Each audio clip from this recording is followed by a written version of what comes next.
I knew by the time I was probably 11, 12 or so that I was both a witness and a participant in an extraordinary story that was just incredible beyond words. And I thought, well, I hate English, but oh darn, someday I'll have to write a book about this.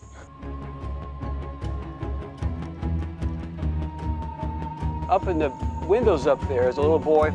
I was probably about 4 years old. He assembled the second twin Mustang right here in this parking lot, right out. I had a really front row seat to watch him put together a big twin engine plane with his homemade boom tractor. And I was standing up all weekend. Mom would not let us go outside because she figured we'd get hurt, you know, being around with Dad working on his airplane. So I looked out that window for like a whole weekend as he put this giant silver airplane together. I was about 4 years old. Probably my earliest memory as a child is just right in front of my eyes. He assembles this giant twin Mustang right here.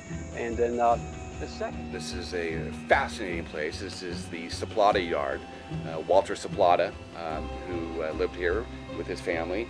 And Mr. Soplata was a collector of all things.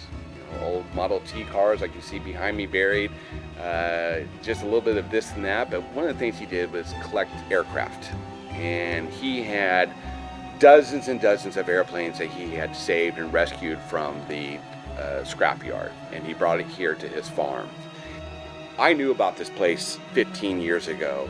I remember seeing the photographs online. It was something like, no one is ever going to return my phone call. I mean, obviously the Soplatas very protective and guarded on the material they have here. Mr. Soplata had passed away. Soplata had passed away.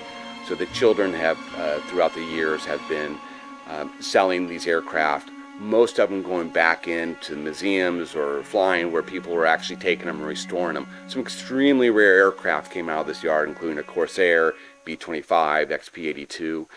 One day my phone rang, and it was Wally Soplata, Walter's son. And Wally was gifted a plane tag for Christmas.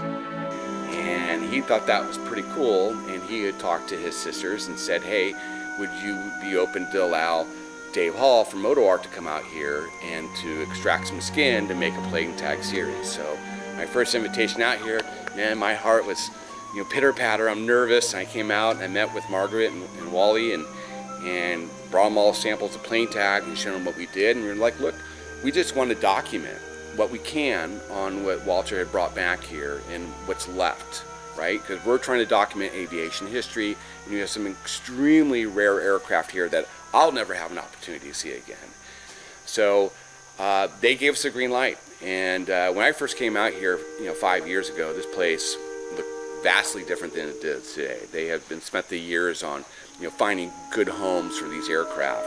And really, what's left from us is ones that are never going to be restored again, that in fact are derelicts, where a museum wouldn't even want them. I mean, they're just kind of falling apart. They've been out here for 50-some years. So we cut our first deal, and so 5 years ago, I came back here with the first crew, and we started extracting some of the aircraft for plane tags. And so far, we've gotten enough material to document 14 different planes from this yard.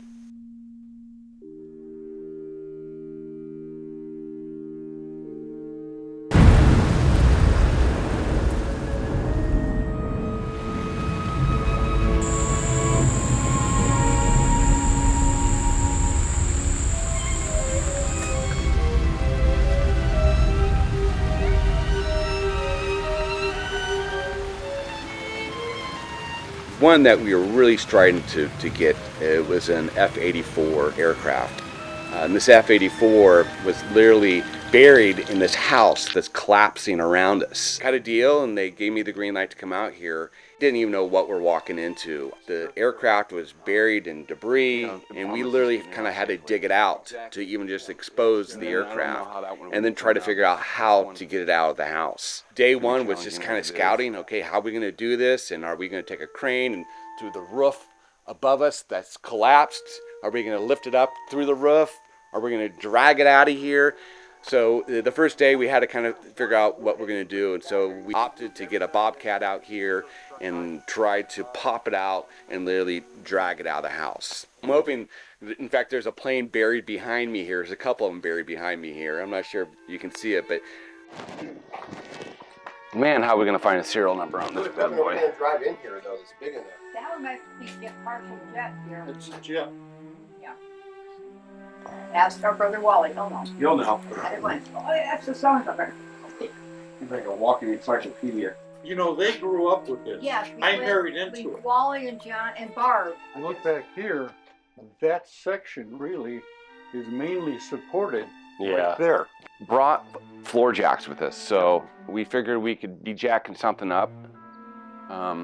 Maybe jack that piece up. And this is Lockheed Lodestar cockpit back there. Yep. We played that as kids.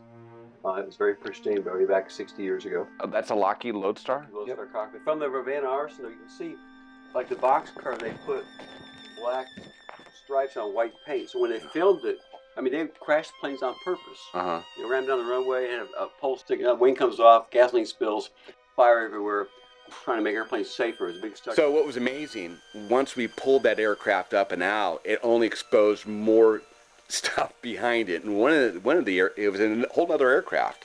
It was a Lockheed Lodestar that was directly behind it, that was so buried that you couldn't even see it. So now I got to have a Lockheed Lodestar, which is not part of the PlaneTags collection. So we're going to have to wait until they dismantle the house a little bit, because the house is literally being supported by this aircraft right now. What do you think? Oh, yeah, we have to do it there. We tried to do it here, it's just going to hit that wall. Yeah, I understand. Even that, even if we get those up, You have still to, going to have to go hard. Go under. we have to pull a strap under it somehow to pick it up, get that nose up off the onto the foundation here. Dad kept collecting stuff, and he sold some planes. He got some money, so he went to flea markets and started buying everything he could find. He just kind of was addicted to hoarding stuff. Guys, do you guys need to be in hard hats? I don't think a hard hat is going to help. Did Bill go back to get the sledgehammer? Sir.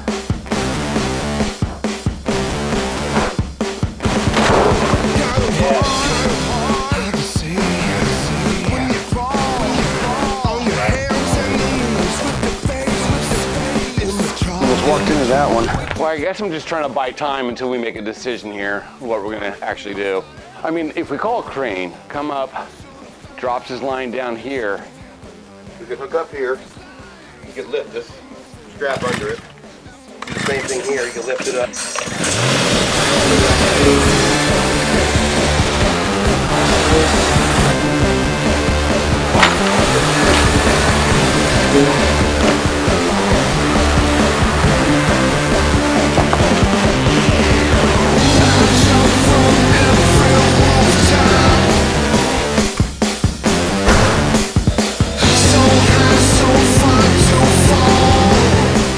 Let's get the concrete out here for Bill.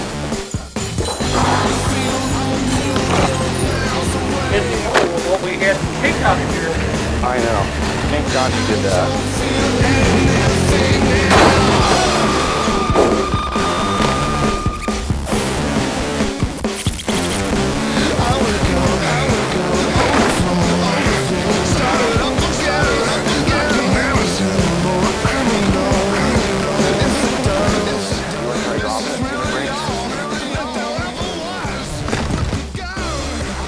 We take this off, and then stand back. We'll kind of take care of that wall. I think that section will come down. I knew the F-84 was in here. We thought it was an F-84A, but once we pulled it, the first thing you got to try to do is identify it, right? So all these aircraft have a serial number on it, and that serial number will tell you the whole history of that aircraft. So it was covered in dirt and mud, and we were in there in the cockpit, and I'm like, trying to find a needle in a haystack. Does this thing have a serial number on it? Found the serial number. The serial number is always on the inside window, and if you look right here, now that we have a serial number, and we're going to be able to pull it, we'll know about everything there is to know about this airframe. Right here.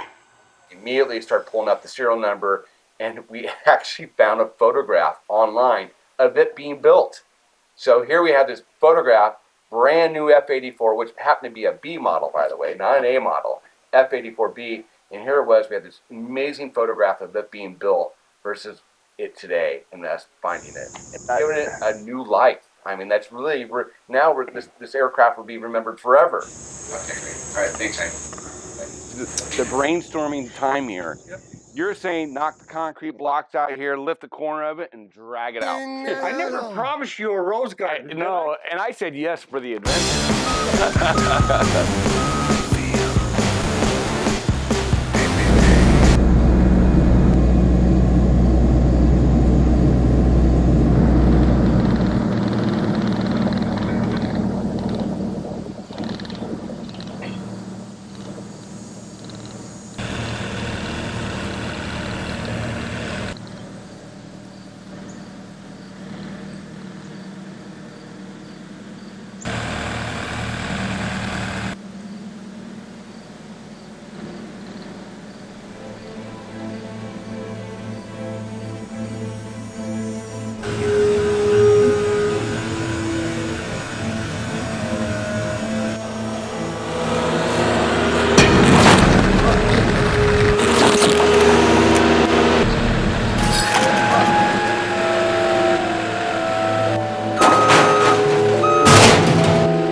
Go from here, go see if you can go under that canopy or something, and then on the other side on that, like where we're hooking, like where I got the forks going in. Yeah. If you can grab onto it.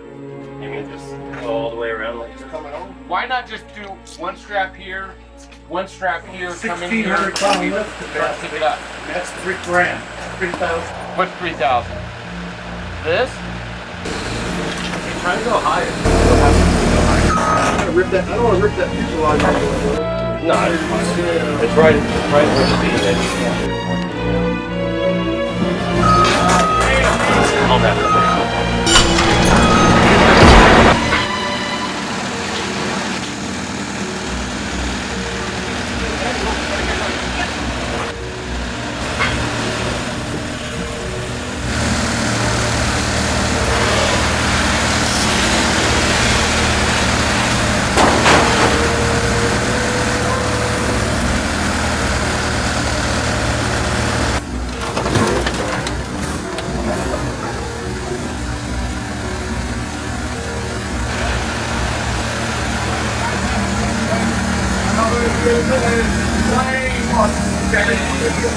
Take a break. Let's reevaluate.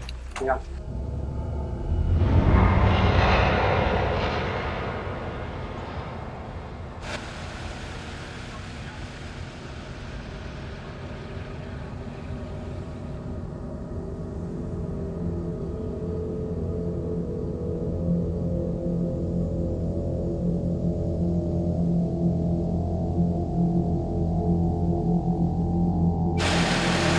Come here, we're going to be in the same position, it's going to fall off, it's going to roll over more.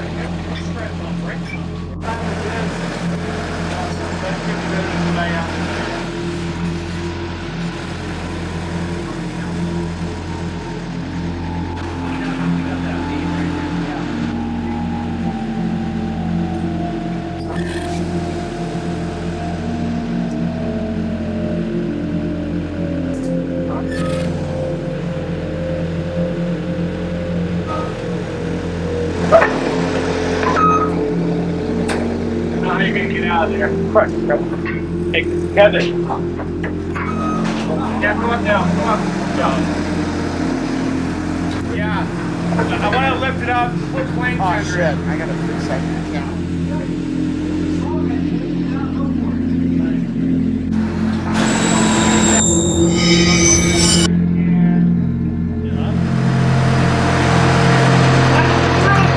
Right there, right there. Forward. Yeah. I don't know really. We need to twist. Can we take the can?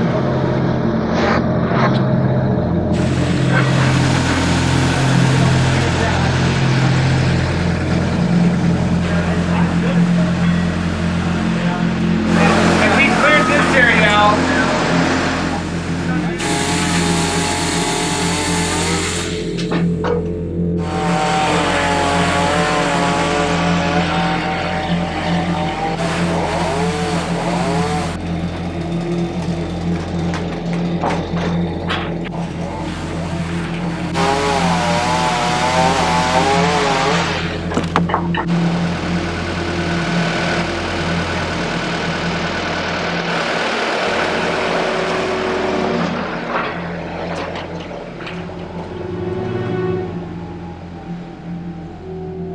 I'm trying to pick it back up now that we're out and swing it before we drag it.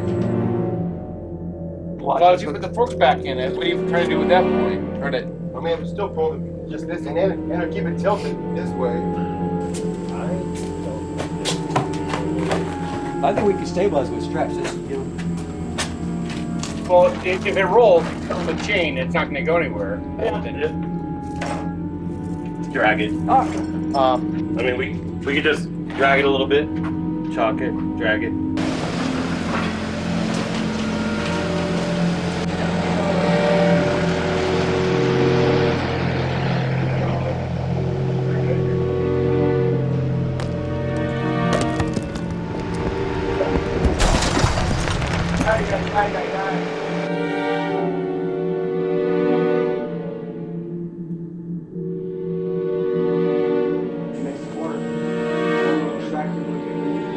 Probably can start dragging it now. My dad too.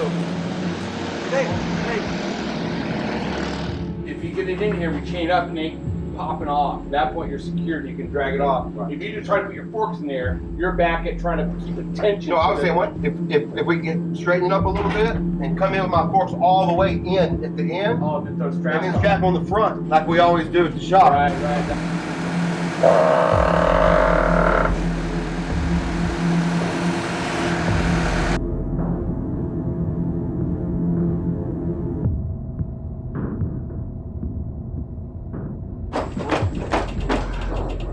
Alright guys, you want to pivot it this way?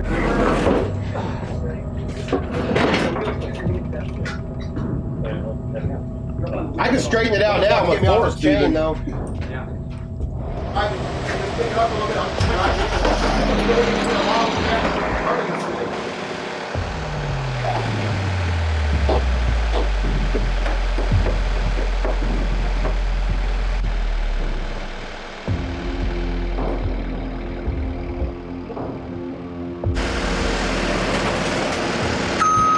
I think that tire would probably stay if we drug it, but the front. So you're right on the can, you're on the whole front end of it. Yeah, literally it's upside down.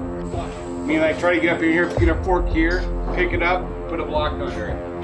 Back up, pick it up, put a block under. Try to get it back upright. Okay. Let's get them unstrapped. Strap there. Strap on the fork. Lift it up. Lock it. Hurry, forget strap. The hook from the strap is gone.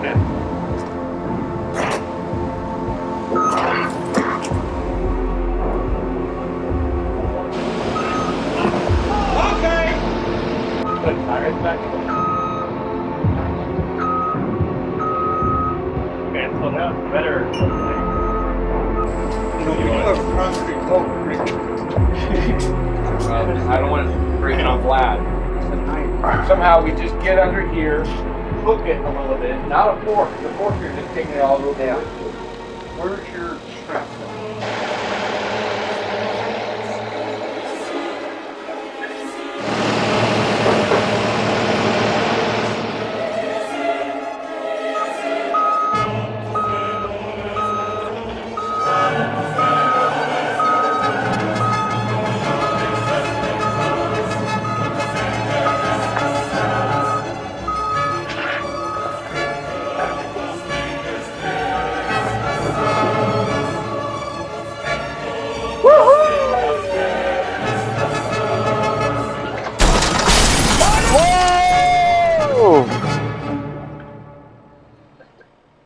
got saved it for falling.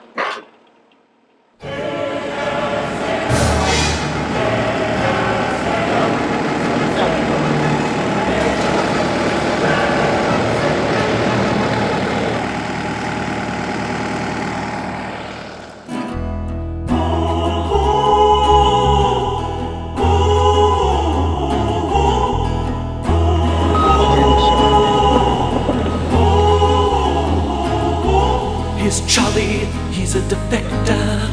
I will never ever let him infect her. He uses concentration to steal love songs off the radio station. We asked for a 53, then they called and said we can take a 48. As long as your back doesn't have to close, we'll be okay. But that's 25 and 18. We'll be all right.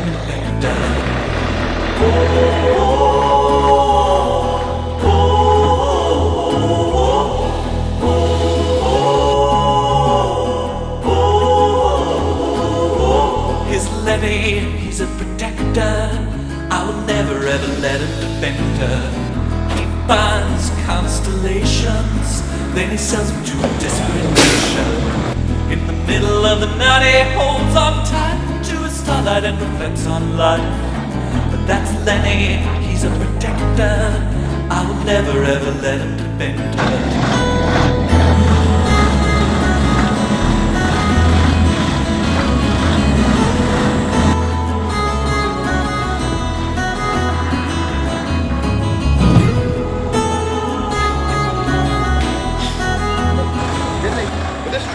This truck's not leaving with just one of these, is what I'm saying. But I'm gonna call it.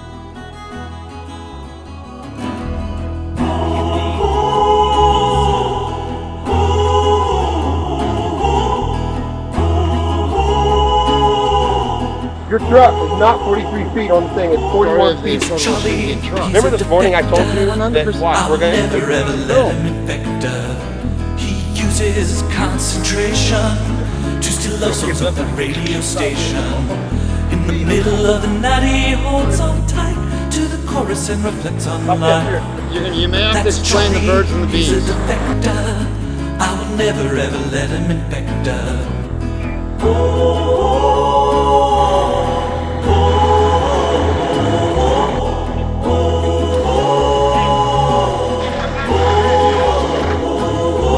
Here's Lenny, he's a protector.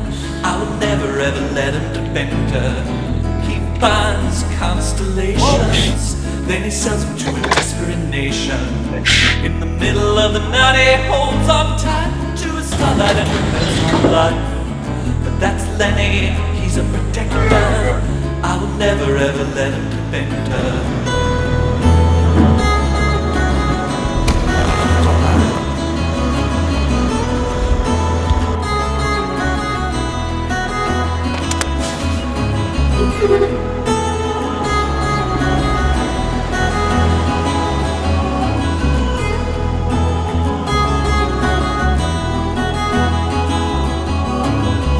Now hear me, I'm the enforcer. I will never ever let you deform her.